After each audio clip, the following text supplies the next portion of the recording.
बहू से नफरत।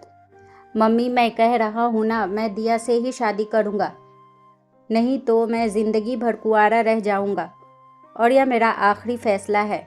अब इस बारे में मैं आपसे आगे बहस नहीं करूँगा। तभी अरुण की मम्मी राधा जी ने कहा, बेटा तू समझता क्यों नहीं है? हमने तेरे सामने दिया की जन्म कुंडली पंडित जी को दिखाई थी ना, और उन्होंने दिया की कुंडली में मांगलिक दोष बताया है।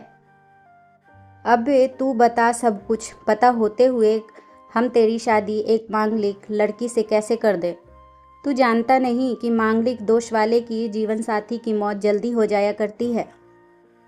इसलिए तुझे मैं समझा रही हूँ, तू भूल जा दिया को। राधा जी ने अरुण को बहुत समझाया, पर अरुण का कहना था कि जब मैंने दिया से प्यार किया था तब मैंने उसके साथ प्यार करते हुए जन्म कुंडली का मिलान नहीं किया था, ना ही मैं इन मिलानों को मानता हूँ। इसलिए अब बस मैं शादी करूँगा तो सिर्फ दिया से, और यह मेरा आखिरी फैसला है। आखिर राधा जी को अपने बेटे की जिद के आगे झुकना पड़ा और पंडित जी के द्वारा बताए गए अनुसार दिया के मंगल दोष को दूर करने के लिए अरुण के साथ शादी करने से पहले दिया की शादी एक पेड़ के साथ करवाई गई और उसके बाद दिया ने अरुण से शादी करी।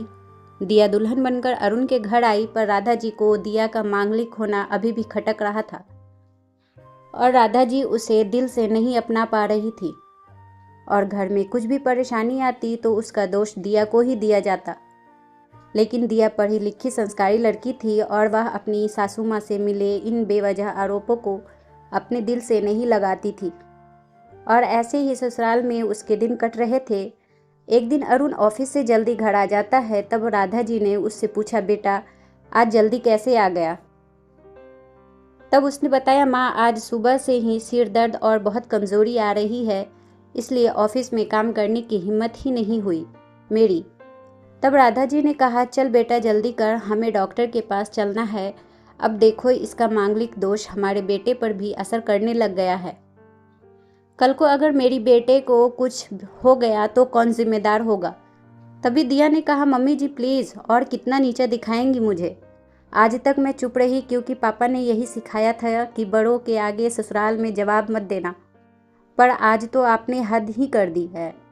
अगर मैं आज नहीं बोली तो ज़िंदगी भर खुद को माफ़ नहीं कर पाऊंगी।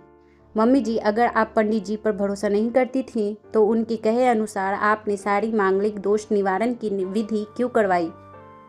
क्यों पहले आपने मेरे पैर से शादी करवाई? दोष मेरा मांगलिक होना नहीं है, बल्कि दोष तो मेरा आपकी बहू होना है, क्योंकि घर में जाने अनजाने में बहुत कुछ परेशानी आती है, उसको आप मुझसे जोड़ देती हैं। और जब तक कोई सास अपनी बहू से सिर्फ नफरत कर रही होती है, तब यह बहू दोष बेटे बहू को नहीं, पूरे परिवार को परेशानी में डाल देता है। और इस बहू दोष से मुक्ति भी सिर्फ सास ही दिलवा सकती है। बहू को अपनी बहू माने, उसे दिल से अपनाएं, उसे भी सम्मान दें और यह महसूस कराएं कि वह भी इस परिवार का सदस्य है। नहीं तो बहू दोष मांगलिक दोष से भी ज़्यादा पीड़ादायक हो जाएगा। दिया की कही यही हुई बातें राधा जी के दिल को झंझोर रही थी और उन्हें मन ही मन पश्चाताप भी हो रहा था। उस समय उन्होंने दिया को कुछ भी नहीं कहा। थोड़े दिन बाद अरुण बिल्कुल ठीक हो गया और ऑफिस जाने लगा, और 1 महीने बाद अरुण की सैलरी भी बढ़ गई। तब उसने घर आकर इसका श्रेय दिया को दिया। तो राधा जी बोली, हाँ हाँ सही है बेटा, तू तो सारा श्रेय बहू को ही देगा। तेरी माँ का आशीर्वाद भी तो तेरे पीछे रहता है, तेरे साथ। तू तो मुझे श्रेय देना ही भूल गया। तब अरुण ने कहा, माँ इस बार दिया का मांगलिक दोष मुझ पर और ना ही मेरे तरक्की पर लगा।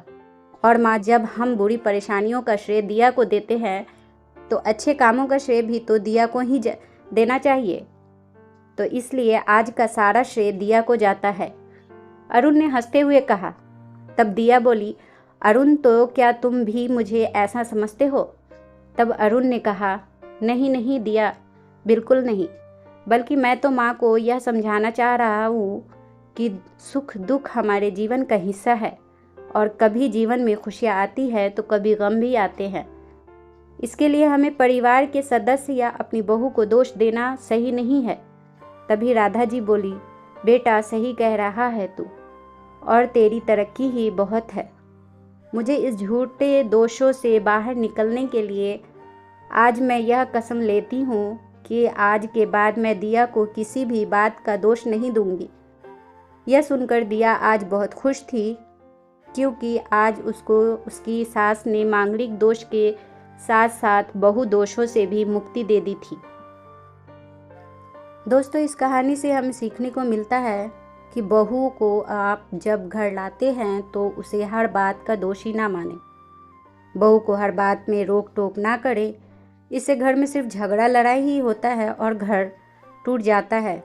बसा बसाया घर बेटे बहू का टूट कर बिखर जाता है और तलाक तक नौबत आ जाती है। धन्यवाद दोस्तों। प्लीज़ लाइक, सब्सक्राइब और शेयर करें। बेल आइकन को ज़रूर दबाएं। Thank you. धन्यवाद।